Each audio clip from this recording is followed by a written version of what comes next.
I got to come out here and talk about a dog dying. I forgot about that line.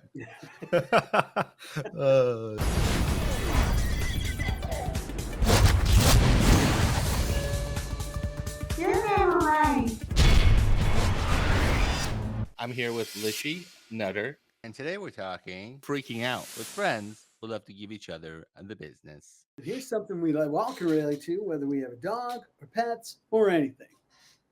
Wait, play the last one. I got to come out of an up-tempo number and talk about a fucking dog dying. What is that from? That is one of the sound guys catching Casey Kasem. Oh, I haven't heard the Casey Kasem one. I heard that one's fantastic. I worked on the American Music Awards one season, and I will never do it again. I never did it again because it was horrible.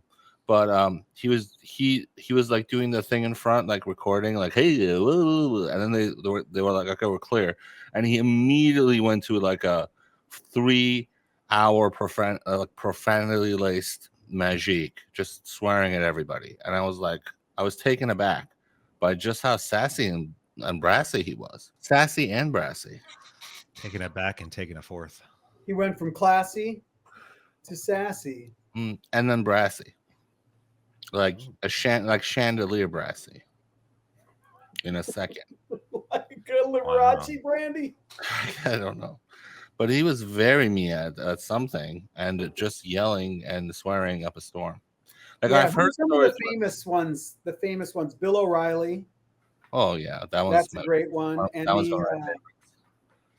Lee Elia from the Cubs, the Chicago Cubs, several years ago. I mean, God, 30, 40 years ago, 50 years ago, fucking in the 80s.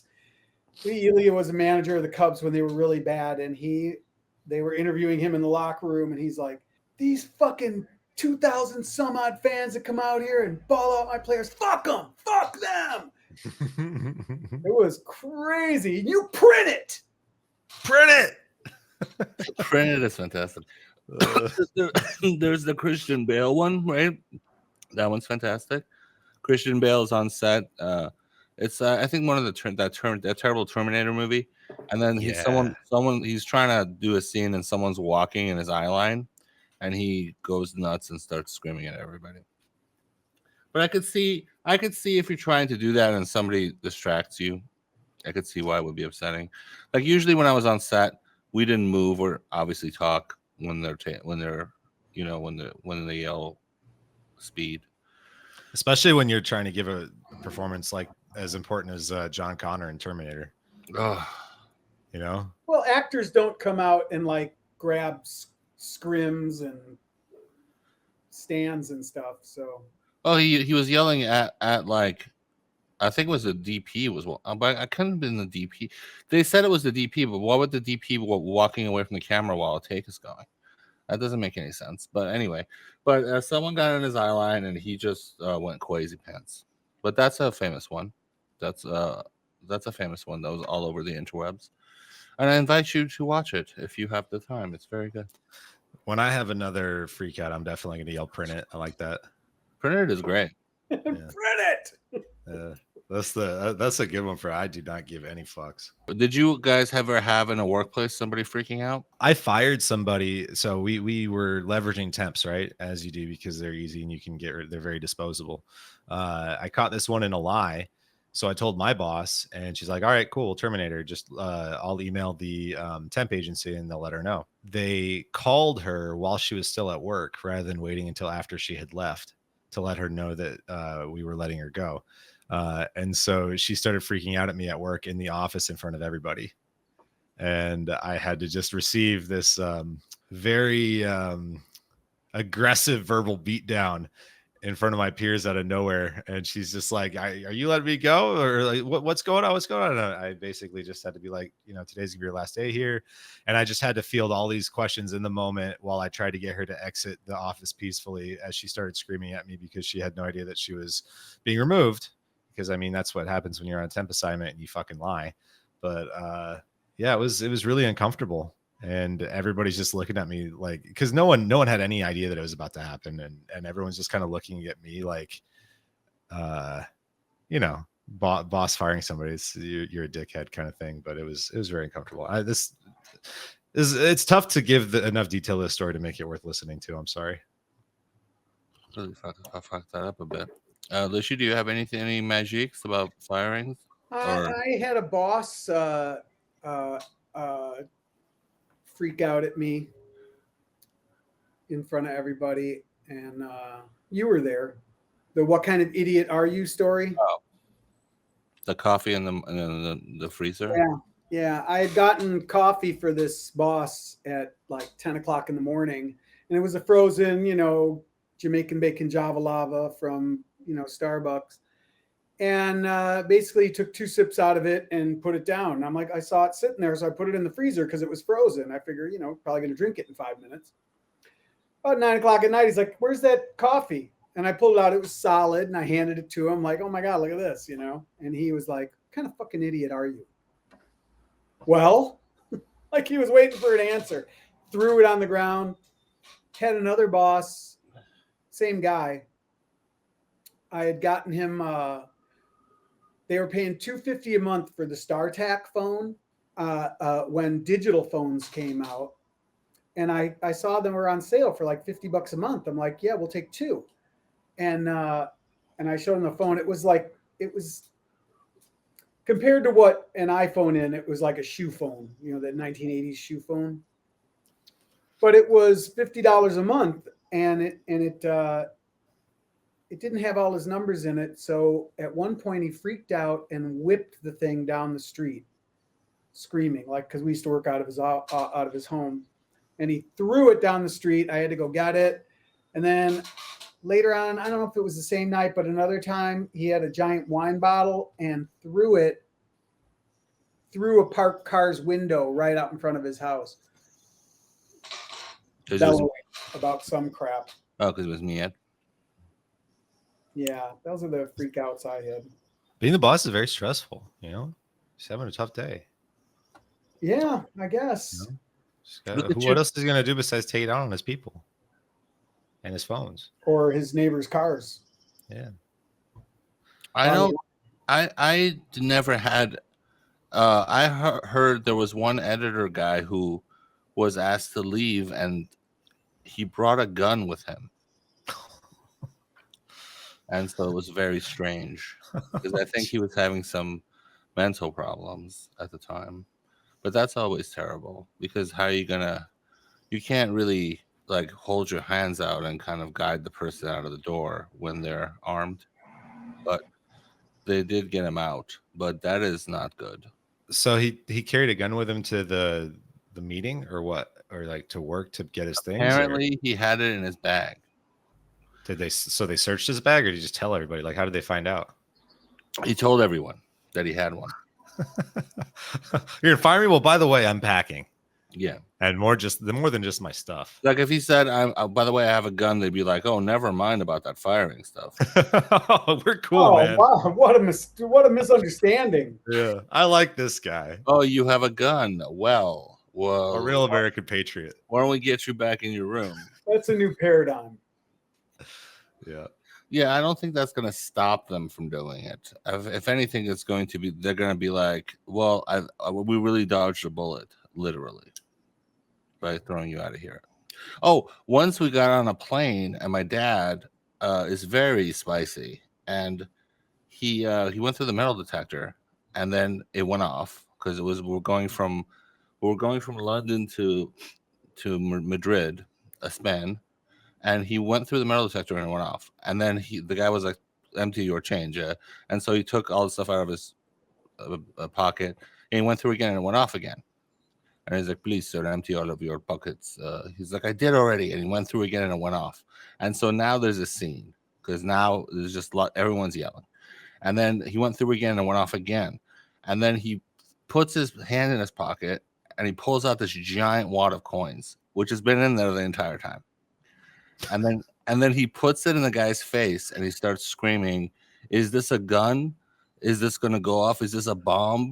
What's the big deal?" And he threw it into the bowl and it just splashed everywhere. And he went through and it didn't go off anymore. But like, why didn't you take it out the first time?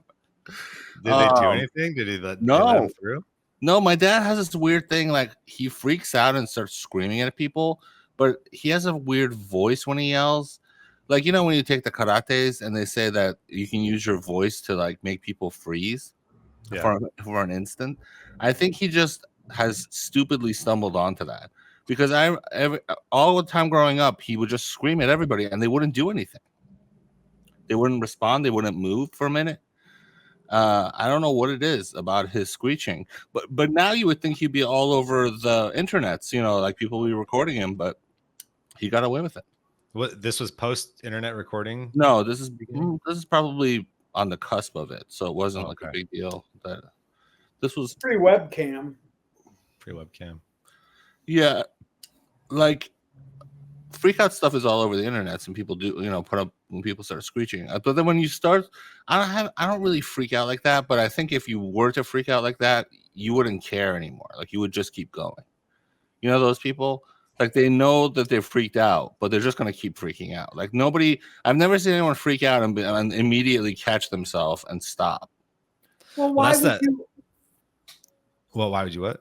Why would you cover that and post it? If the guy like freaked out for a second and then reined it back in, that's not fun to watch. Who gives a fuck about that's that? That's a good point. See the one where Karen goes ballistic and keeps going because that's what's interesting. You don't, you know, the news story isn't guy crossed the street and he was perfectly fine. The news story is the guy that crossed the street and was hit by, you know, a bow and arrow. Well, probably just the arrow. Although it'd be more exciting if somebody threw a bow at him. Like if you pulled it and then the bow went with the arrow.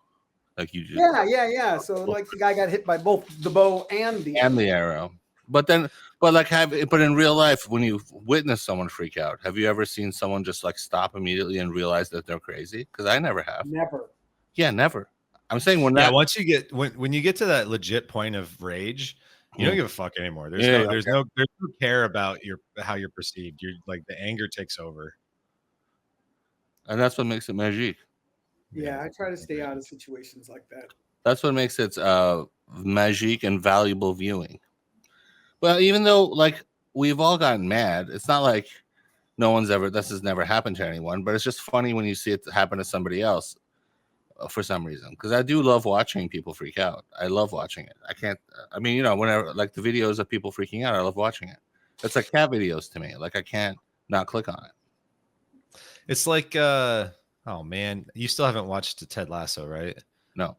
Lishy, you've watched Ted Lasso, though, right? Yeah, I started it over now that we talked about it. It reminds me of that Keeley scene in the elevator with the isn't that Ted Lasso? Am I thinking of the wrong show? Man, what was that show? Anyways, basically businesswoman, a girl who used to be her assistant becomes this like that's not in the elevator. She's in the office. She's in the office and she becomes she's quit. She gets fired and she's yelling at everybody. And my favorite line is she says, "And you can suck my dick." That's a pretty good freak out.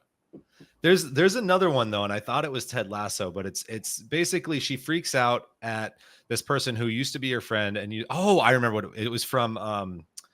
That serial killer show with the funny guy from SNL who's awkward. He plays MacGruber. Oh yeah. No, Bill, not MacGruber. Bill Hader.